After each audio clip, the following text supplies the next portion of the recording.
Hello friends, நம்ம இன்றைக்கி loss of மோஷன்லேருந்து 2024 கேட்ட பிஓக்கு பார்க்கலாம். இங்கே இந்த கொஷனில் என்ன சொல்ல வராங்கன்னா, இது பிளாக் ஏ, இது பிளாக் பி, இது வந்து 2 kg, இது வந்து 3 kg. இப்படி வந்து ஒரு சர்ஃபேஸில் இருக்குது. நான் வந்து ஒரு 10 நியூட்டன் வந்து ஃபோர்ஸ் தரேன். 10 நியூட்டன் ஃபோர்ஸ் தர்றப்ப எனக்கு என்ன கேட்குறாங்கன்னா, the force exerted by the block A on block B. So block பியோட ஃபோர்ஸ் எவ்வளோ எக்ஸட் ஆகுது நம்மள்கிட்ட கேட்குறாங்க. ஸோ பிளாக் பி வந்து இங்கே இருக்குது. இதோட ஃபோர்ஸ் தான் நம்ம வந்து கண்டுபிடிக்க போகிறோம். அதுக்கு ஃபஸ்ட்டு வந்து ஃப்ரீ பாடி டயக்ராம் வரைஞ்சிக்கோங்க. எப்பொழுதுமே பின்னாடிலேருந்து போங்க, அதான் வந்து ரொம்ப ஈஸியாக இருக்கும். ஸோ ஓகே, இப்போ நம்ம வந்து ஃபஸ்ட்டு பிக்கு ஃப்ரீ பாடி டயக்ராம் வரைஞ்சிக்கலாம். இதான் B.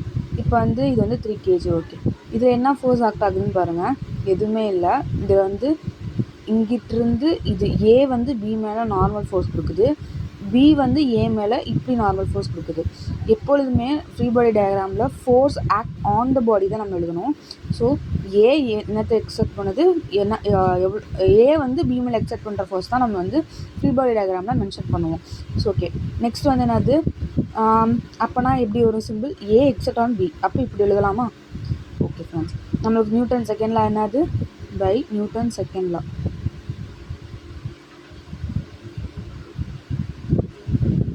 F net is equal to mass into acceleration. இங்கே வந்து இந்த வந்து மாஸ் வந்துட்டு எவ்வளோ கேஜி ஃப்ரெண்ட்ஸ், 3 kg. இப்போ ஃபோர்ஸ், அதாவது இங்கே எனக்கு எஃப் நெட்டுங்கிறது என்னது, நியூட்டன் ஃபோர்ஸ் தான் இங்கே நார்மல் ஃபோர்ஸ் தான் இங்கே வந்து ஆக்ட் ஆகுது.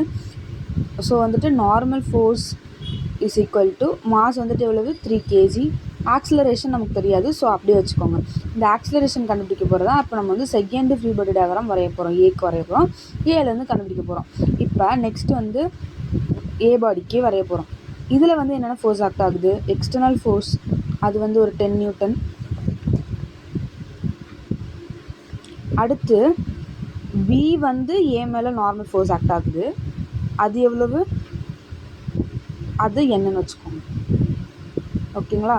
இப்போ எப்படி இருந்தாலும் ஆக்சிலரேஷன் நான் இங்கேயே சொன்னேன்னா இந்த சைடு, அதாவது எக்ஸ்டர்னல் ஃபோர்ஸ் வந்துட்டு 10 நியூட்டன் மட்டும்தான் ஆக்ட் ஆகுது. ஸோ வந்து பாடி எப்படி இருந்தாலும் இப்படி தான் மூவ் ஆகியிருக்கும். எண்ணுங்கிறது வந்து இந்த எண்ணுங்கிறது வந்து இன்டர்னல் ஃபோர்ஸஸ். இன்டர்னல் ஃபோர்ஸ் இதுக்கும் இல்லை, இன்டர்னல் ஃபோர்ஸ் வந்துட்டு கேன்சல் ஆகிடும். ஸோ வந்துட்டு கட்டாயம் வந்து பாடி இந்த சைடில் தான் மூவ் ஆகிட்ருக்கோம். ஸோ நம்ம இதில் வந்து இதை நம்ம வந்துட்டு இந்த சைடு தான் மூவ் ஆகுது அப்படின்னு கன்சிடர் பண்ணிக்கிறோம். ஸோ இங்கேயும் நம்ம வந்து நியூட்டன் செகண்ட் லா யூஸ் பண்ண போகிறோம்.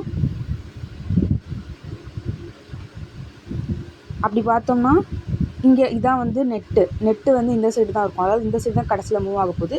அப்போ இதான் அதிகமான ஃபோர்ஸ். அப்போ 10 - n is equal to mass into acceleration friends. இப்போ இந்த இடத்துல என்னது, நம்ம 10 இந்த நியூட்டனுக்கு பதிலாக 3a போடலாமா? Okay, 3a. இது வந்து இதோட மாஸ், அதாவது மாஸ் ஏவோடது. ஓகேங்களா? அதோட மாஸ் எவ்வளவு, mass of A is 2 kg, right? Okay, 2 × e. So 10 is equal to 5a, a is equal to 2 m/s². இது கிடச்சிருச்சா? இப்போ என்ன பண்ண போகிறோன்னா, நம்மளுக்கு இதுதான் கேட்குறாங்க, அதாவது ஃபோர்ஸ் ஆன் பி தான் கேட்குறாங்க. ஸோ ஏவை கொண்டாந்து இங்கே சப்ஸ்டியூட் பண்ணிங்கன்னா ஆன்சர் அவ்வளோதாங்க.